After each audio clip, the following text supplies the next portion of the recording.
puso at isip na hindi magkasundo sa mga bagay na isa lang naman ang merong gusto. Ganun na nga ang litrato ng ating relasyon na magkasabay pa nating binaon. Tinaban na pananim na umaasang lumago hanggang sa magkaroon na nga ng dahon. Dumating pa nga sa punto na ito ay nagkaroon na nga ng bunga.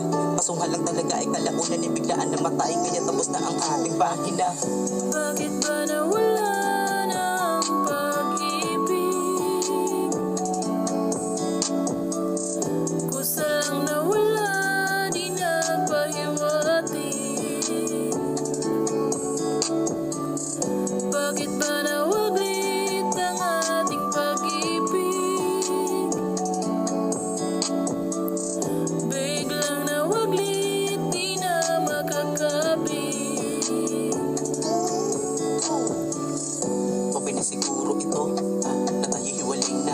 Kesa na ipagpatuloy pa natin ipamukha na sa ibang mukha na tayo ay masaya pa. Pero totoo na sa ating panloob, lahat ng yun ay palabas ng para kumanda eksena. Nating dalawa sa paningin nila pero ligid sa kanilang kaalaman tayo ay mandaraya. Kaya kesa dayain pa natin sarili, tapusin na lang. Tayo din mahihirapan sa pagsalba nito, tadhana na nga ang hadlang. Ayoko na rin na buhayin pa tong relasyon natin, napaka-toxic na lang.